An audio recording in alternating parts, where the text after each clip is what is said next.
ఏమాత్రం కూడా సందేహం లేదని నేను భావిస్తాను. ఎస్. రామ్మోహన్ గారు నమస్కారం అండి. నమస్తే విజయ్, చెప్పండి. రామ్మోహన్ గారు, అంటే అందరికీ తెలిసిందే, నేను ముందుగా చెప్పినట్లుగా బంగ్లాదేశ్ స్వాతంత్రం రావాలన్నా లేకపోతే బంగ్లాదేశ్ ఒక దేశంగా ఏర్పడాలన్నా అది పూర్తిగా కూడా భారతదేశం అండదండలతోనే జరిగింది, భారతే తెచ్చిపెట్టింది అనేటువంటి మాట కూడా చాలా గట్టిగా చెప్పొచ్చు. దాదాపు చాలా ఏళ్ల పాటు భారత్తో సత్సంబంధాలు కొనసాగించింది. మొన్నటి ఉన్న హసీనా దిగిపోయే వరకు కూడా భారత్తో బంగ్లాదేశ్ సంబంధాలు బాగానే ఉండేవి, వాళ్ళు కూడా అంతే నమ్మకంగా ఉండేవాళ్ళు. కానీ ఆ తర్వాత పరిస్థితులు ఒక్కొక్కటిగా మారుకుంటూ వచ్చాయి. ఎంతవరకు అంటే భారత్ను ఒక శత్రుదేశంగా చూసేంతగా కూడా మారిపోయాయి. ఒకవైపు చైనాతో చేయగలుపుతున్నారు శర్మ గారు అన్నట్లు, మరోవైపు మళ్ళీ పాకిస్తాన్తో వాళ్ళ సత్సంబంధాలు కొనసాగిస్తున్నారు. ఎలా చూడాల్సి ఉంటుంది? అంటే ప్రస్తుతం ఉన్నటువంటి ప్రభుత్వాధినేతల తప్పిదంగా దీన్ని భావించాల్సి ఉంటుందా, లేకపోతే అసలు మొత్తంగా దేశ పౌరులే కొంత తప్పటడుగు వేస్తున్నారని భావించాల్సి ఉంటుందా? మీరు ఎలా చూస్తారు? విజయ్ గారు, మీకు మిత్రుడు శర్మ గారికి అట్లాగే తెలుగు ప్రేక్షకులకు నమస్కారం. రెండు విషయాలు చెప్పుకోవాలి మనం. ఒకటి, ఇంతకుముందు శర్మ గారు చాలా విషయాలు చెప్పుకొచ్చారు. అందులో నేను సుమతి పద్యాన్ని మనకు తిరగరాయాల్సిన అవసరం ఉంది అనిపిస్తుంది నాకైతే. అంటే అపకారికి ఉపకారము నెపమైన చేయువాడు నేర్పరి సుమతి, నేర్పరి కాదు పిచ్చివాడు సుమతి అని రాసింది. ఎందుకంటే అపకారికి ఉపకారం చేసే పద్ధతి మానుకోవాల్సిందే మనం. ఇంకొక మాట, దీన్ని కొంచెం ఒక అక్షరం మారిస్తే మనకు అనుకూలంగా ఉంటుంది అనుకుంటున్నాను. నేర్పరే కావచ్చు.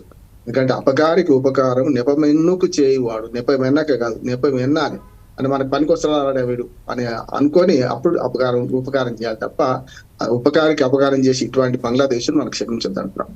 ఇంతకుముందు జియో పాలిటిక్స్ లో చైనాకు రెండు అవసరాలు ఉన్నాయి విజయ్ గారు. ఒకటేమో బంగ్లాదేశ్ ద్వారా మనకు బంగాళాఖాతంలో తనకు స్థావరాలు కావాలి. ఇప్పటికే ఆల్మోస్ట్ ఆల్ అంతర్జాతీయ జలాల్లో విచ్చలవిడి తిరుగుతూ అటు శ్రీలంకను లోపరుచుకొని ఇటు బంగ్లాదేశ్ లోపరుచుకొని పై మార్గం ద్వారా వచ్చి చేస్తున్న ప్రయత్నాలు చూస్తున్నాం. చాలాసార్లు హెచ్చరించినాం కూడా మన బంగ్లాదేశ్ నువ్వు కానీ శ్రీలంకను కానీ మీరు అంతర్జాతీయ జలాల్లో చైనా జోక్యం వద్దని చెప్పి, కానీ చేస్తూనే ఉన్నారు. అంటే మనకు రెక్కలు తెగిరే పక్షిలాగా మనకు భారతదేశాన్ని మార్చారు గతంలో. అందుకని మన బంగ్లాదేశ్ దుర్మార్గం మనం మాట్లాడింది కదా, ఏమన్నాడు, మమ్మల్ని రెండుగా విధించారు, మిమ్మల్ని 4 ముక్కలు చేస్తాం భారత్ అన్నాడు కదా, చూశాం కదా మనం. అంటే 2 ముక్కలు ఎందుకైంది, మీరే అయ్యారు కదా, మేము చేసింది మేం కాదు కదా. అంటే గత గాయాలు మర్చిపోయి ఇప్పుడు అన్ని గాయాలు అట్లాగే ఉండగా కూడా కొందరు పిచ్చి మాటలు మాట్లాడుతున్నా అర్థం చేసుకోవచ్చు. ఒకనాడు బెంగాల్ విభజన నుంచి మొదలుకోవాలి. మన చరిత్ర చూసుకుంటే బెంగాల్ విభజనలో వాళ్ళ బంగ్లాదేశీయులు అని ఎంత బాధపడ్డారో మన ఇటు పక్క పశ్చిమ బెంగాల్ ప్రాంత వాసులు అంతకంటే ఎక్కువ బాధపడ్డారు. ఒక రకంగా చెప్పాలంటే రవీంద్రనాథ్ ఠాగూర్ రాసిన జాతీయ గీతమే కదా మీకు హమార్ సోనార్ బంగ్లా ఎవరు వాడుకుంటారు, మీరే కదా పాడుకునేది. మన ఈ దేశం విడిపోయినాక కూడా అది వాడుకుంటున్నారు కదా మీరు. అట్లానే ఏమంటున్నానంటే బంగ్లాదేశీయులకు కృతజ్ఞత లేదంటున్నారు. కృతజ్ఞుని ఎప్పుడు క్షమించదు. నా ఉద్దేశం ఏంటంటే ఈ మరొకసారి కఠిన చర్యకు పూనుకోవాల్సి వస్తుంది అనుకుంటాను. గతంలో తూర్పు పాకిస్తాన్ పశ్చిమ పాకిస్తాన్ చూసుకుంటే భాషా వివక్ష ఎదుర్కొన్నారు కదా, భాషా వివక్ష ఎదుర్కొన్నారు. అట్లాగే ఎన్నడూ కూడా బంగ్లాదేశ్ ప్రాంతానికి చెందిన వాడు అంటే అప్పటి తూర్పు పాకిస్తాన్ చెందిన ఒక్కడు కూడా పాలకుడు కాలే కదా, సైన్యాధ్యక్షుడు కూడా పంజాబ్ సింధే కదా. అందుకనే ఇవాళ మొత్తం చూసుకుంటే ఇవాళ బంగ్లాదేశ్ తో సహా బంగ్లాదేశ్ కానీ శ్రీలంక కానీ మయన్మార్ మన మాల్దీవ్స్ కానీ ఒక రకంగా మయన్మార్ కూడా బెదిరించి ఇవన్నీ చూసుకుంటే చైనా ఇటు జియో పాలిటిక్స్ చేసుకుంటే పాకిస్తాన్ ఏమో అమెరికా చైనా రెండు కూడా అటు పక్కన మనకు హిందూ మహాసముద్రంలో అరేబియా మహాసముద్రంలో స్థావరం కోసం సిపెక్ రహదారి ద్వారా చైనా అట్టించి ప్రయత్నం చేస్తుంది. అంటే పాకిస్తాన్ గతంలో చేసిన శృంగభంగాన్ని పాకిస్తాన్ గతంలో చేసిన దుర్మార్గాన్ని మర్చిపోయి ఇవాళ వాటితో కలుస్తున్నారంటే గొర్రె కషాయి వాడిని నమ్మినట్టే లెక్క అంటున్నాడు. నష్టమే లేదు, మనం నష్టపో. అప్పుడు ఇట్లాంటి కొన్ని ఇబ్బందులు మనకు ఎదురైతే ఒక హిందూ దీపాంకర్ గుప్తాన్ని చంపడం కానీ లేకపోతే మన రాయబార కార్యాలయం మీద దాడి చేసే ప్రయత్నం చేశారు, ఇవాళ చేశారు, అది పెద్ద ఊరేగింపు చేశారు. కాకపోతే ఆయన ఇంట్లో ఉన్నారు, ఇంట్లో ఉంటే ఇంటి మీద కూడా దాడి చేసే ప్రయత్నం చేశారు. మన బంగ్లాదేశ్ రాయబారికి వాళ్ళ సమన్లు పంపాము. ఇక్కడనే హైదరాబాద్ మన ఢిల్లీలో ఉన్న బంగ్లాదేశ్ రాయబారి సమన్లు పంపి దీని మీద తీవ్రంగా ఖండన వ్యక్తం చేశాం. అన్నిటికంటే చైనా ప్లాన్ ఏముంది విజయ్ గారు, మనకు అరుణాచల్ ప్రదేశ్ లో పేర్లు మార్చుతున్నారు. ఇప్పటికే అరుణాచల్ ప్రదేశ్ లో వాళ్ళ పేర్లు పెట్టుకుంటున్నారు, బ్రహ్మపుత్ర నది ఇవతరికి అవతలి కూడా చూసుకుంటే. రెండోది ఏం చేస్తున్నారు, దాని ద్వారా మెల్లగా అంటే అందుకని చూడండి మన ప్లాన్ ఏమన్నారు, 7 సిస్టర్స్ మొత్తం మావి అంటున్నారు. ఎంత దుర్మార్గం చెప్పండి. 7 రాష్ట్రాలు ఏవైతే ఇప్పుడు 8 సిస్టర్స్ అంటాం కానీ సిక్కిం ఇటు పక్క ఉంది కనుక సిక్కిం దాకా రాలేరు. కానీ వాళ్ళు మ్యాప్ లో బంగ్లాదేశ్ మ్యాప్ లో ఈ 7 సిస్టర్స్ అస్సాం నుంచి మొదలు పెడితే అరుణాచల్ ప్రదేశ్, త్రిపుర, మేఘాలయ, నాగాలాండ్, మణిపూర్ అన్నింటి చూపించుకున్నారు కదా వాళ్ళు. అందుకని అర్థమవుతుంది ఏంటంటే ఈ కుట్ర చాలా పెద్దది, దీని వెనుక చైనా ఉన్నది అర్థమవుతుంది. అట్లాగే ఖనిజాల కోసం ఇంతకుముందు శర్మ గారు చెప్పారు కదా, ఇప్పుడు అక్కడ పోర్టును స్వాధీనం చేసుకున్నారు శ్రీలంకలో, ఇక్కడ కొన్ని ఖనిజాలు స్వాధీనం చేసుకుంటారు. ముఖ్యంగా జనుముకు మనకు ఈశాన్య భారతదేశము బంగ్లాదేశే కదా, మన భౌగోళికంగా అంతా ఒకే దేశంగా ఉండే వాళ్ళం కనుక జనుముకు ప్రాధాన్యత ఇస్తూ వాళ్ళ జనుమును కూడా మనం గట్టిగా మాట్లాడితే వ్యాపారంలో పూర్వ స్పర్ధలు విద్యలు అంటే వైరములు వ్యాపారమైంది అన్నాం. కానీ మనం వ్యాపారాన్ని కూడా వైరం చూపించకుండా మన పక్క దేశమే కదా, మంచి దేశం కదా అని చెప్పి మనం వాళ్ళ జనుముకు ప్రమోట్ చేసినాం మనం. కానీ ఇప్పుడు ఏం చేస్తున్నారు వాళ్ళు, మన భారత భూభాగాన్ని 7 సిస్టర్స్ మొత్తం ఆ 7 రాష్ట్రాలు కబలించే ప్రయత్నం చేస్తున్నారు. రెండోది కూడా చెప్తున్నారు, గతంలో ఎంత నష్టపోయారు వీళ్ళు. దాదాపు 45 స్వాతంత్రం, 57, 67, 77 అంటే దాదాపు 25 పాతిక సంవత్సరాలు పశ్చిమ పాకిస్తాన్ బిగి కవిగులు చెరలో ఉన్నారు కదా వీళ్ళైతే.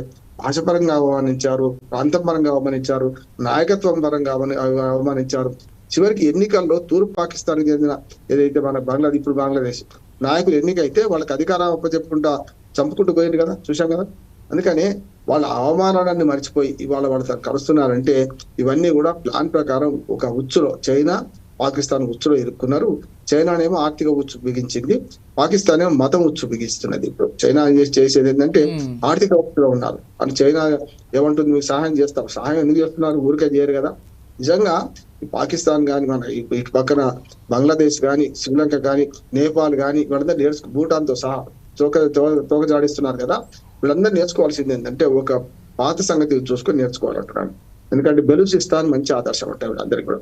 బెలూచిస్తాన్ లో విమానాశ్రయం కట్టి మనకు పశ్చిమ పాకిస్తాన్ లో ఉన్న ఇప్పుడున్న పాకిస్తాన్ లో ఉన్న బెలూచిస్తాన్ లో చైనా వాడు ఆల్రెడీ మంచి ఆధునికమైన విమానాశ్రయం కట్టిండు. ఎవరి కోసం కట్టిండు, వాళ్ళ కోసం కట్టలే, పాకిస్తాన్ గడ్డ మీద నుంచి యుద్ధ విమానాలు నడుపుకోవడానికి కట్టారు. కానీ ఇప్పటికి కట్టి 4 ఏళ్ళు అవుతున్నా కూడా శర్మ గారు సవరించాలి, నాకు తెలిసి 4 ఏళ్ళు అనుకుంటున్నాడు, 2-3 ఏళ్ళు అయితే దాటింది. దాన్ని వాడనిస్తలేదు. ఇప్పటికి ఆ కొత్త విమానాశ్రయం అట్లాగే ఉన్నది. ఎందుకు వాడనిస్తలేరు, బెలూచిస్తాన్ గడ్డ మీదకి వెళ్ళి మీకు చైనా లాంటి దేశం ఎట్టి పరిస్థితుల్లో సైనిక చర్యను అనుమతించవని అన్నారు. అందుకని అటు పక్కన బెలూచిస్తాన్, ఇటు పక్క ఆఫ్ఘనిస్తాన్, పక్కనున్న అవి అట్లా పైన పఖ్తుస్తాను, ఇవన్నీ చూస్తున్నాం కదా. ఇవన్నీ కూడా పెద్ద ఎత్తున పాకిస్తాన్ కు వ్యతిరేకంగా ఉంటుంటే మనకు కూడా అదే పరిస్థితి తీసుకురావడం చూస్తున్నాను. ఏమి కాదంటున్నానే అయితే, కాకపోతే కొంచెం ఓపిక పట్టాలి, సబర్ కాపాలి మీఠారా అన్నట్టు మనం ఈ పరిణామాలు గమనిస్తున్నాం. ఈ పరిణామాలకు వ్యతిరేకంగా సోవియట్ రష్యా కూడా మనతో కలిసి రావాలి.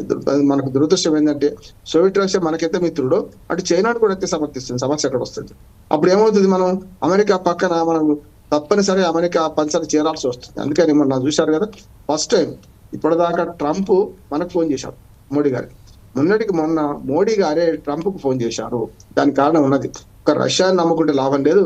రష్యా ఎప్పుడైనా మిత్ర దేశం అనక అమెరికాను కనుక కొంత విచ్చలవిడితనం విడిచిపెట్టి పాకిస్తాన్ పూర్తి మద్దతుగా ఉండొద్దు అనుకుంటే మనం కూడా వైస్ వర్స సంబంధాలు పెట్టుకోవాలని చెప్పి మోడీ గారే స్వయంగా మనకు ట్రంప్ కు ఫోన్ చేసి మాట్లాడారు. ఇదంటే విదేశీ సంబంధాలలో ఇది ఒక నూతన వరవడి అంటారు. అట్టించి ఇటు రావడం కదా, ఇట్టించి కూడా 2-వే ట్రాఫిక్ 1-వే ట్రాఫిక్ కాకుండా చేసే ప్రయత్నం చేసినాం. ఇప్పుడు బంగ్లాదేశ్ చర్యలను పూర్తిగా ఖండించుకుంటూనే దీనికన్నా ఒక పెద్ద చర్య మొదలు పెట్టాల్సి వస్తుంది. గతంలో తూర్పు పాకిస్తాన్ రక్షించడానికి శరణార్థులు మన మీద వచ్చి పడితే వాళ్ళు మోయలేక పరిస్థితి తీసుకొచ్చే దానికి చూసుకుంటే ఇవాళ మనం అంతర్జాతీయంగా ఒక ఆరోపణ కూడా చేస్తుంది విజయ్ మన మీద. ఏమని, బంగ్లాదేశ్ హసీనాను మీరు ఉంచుకున్నారని. ఉంచుకోవచ్చు. అంతర్జాతీయ ఒప్పందాలలో ఒక చిన్న సవరణ ఏంటంటే అందులో ఎవరైతే రాజకీయ కారణాలతో ఉరిదీస్తా అనుకుంటే వాళ్ళను ఉరిదీయకుండా మనం ఉంచుకోవచ్చు. అంతర్జాతీయ ఒప్పందాలు ఉన్నది. ఇప్పుడు రాజకీయ కక్షలతో ఇట్లాంటి ఆరోపణలు మోపి చేస్తే రేపు పొద్దున ప్రాణం తీసిన తర్వాత మళ్ళీ రమ్మంటే రాదు కదా. అందుకని మనం అంతర్జాతీయ ఒప్పందాలు కొన్ని మానవ హక్కుల హననం జరిగినప్పుడు కానీ లేకపోతే రాజకీయ కారణాలతో ఉరి శిక్షలు విధించినప్పుడు కానీ మనం ఉంచుకోవడానికి మనకు అవకాశం ఉంది. అంతర్జాతీయ ఈ శత్రువులను ఉపయోగించే దానిలో తీవ్రవాదులను అప్పగిస్తాం, కానీ ఇటువంటి రాజకీయ నాయకత్వం అప్పగించమనే దాని మీదే మనకు స్టికార్ అయి ఉన్నాం. ఇప్పుడు అంతేందుకు టిబెట్ నుంచి నేను చిన్నప్పటి చూస్తున్నాను, దళై లామాను మన దగ్గర ఉంచుకున్నాం కదా. చైనాకు కంటగింపుగా ఉన్న ఆయన యువకుడుగా వచ్చాడు, వాళ్ళకి 90 ఏళ్ళ ముసలుడు, ఆయన 97 ఏళ్ళు అనుకుంటా ఆయన కూడా. ఎందుకంటే అప్పటి నుంచి ఇప్పటిదాకా మనం మానవ హక్కులు కాపాడుతూనే ఉన్నాం. పక్క దేశాలైనా సరే మనం కొంతవరకు కఠినంగా వ్యవహరిస్తున్నాం. అది వాళ్ళ కంటగింపు మారింది.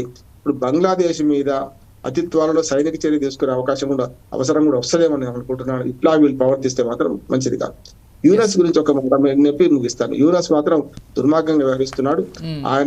ఆయన వరకు మతోన్మాది కాస్త మత తీవ్రవాదానికి వస్తుంది. మతం ఇప్పుడు కట్టర్ మతస్థుడు వేరు, కానీ మత తీవ్రవాదాన్ని ప్రోత్సహిస్తూ ఇవాళ భారతదేశం మీదకి ఆయుధాలు ఎక్కుపెట్టే ప్రయత్నం చేస్తున్నారు. మొట్టమొదటి మతపరమైన ఆయుధాలు ఎక్కుపెడుతున్నారు, హిందువులను హింసిస్తూ చేస్తున్నారు.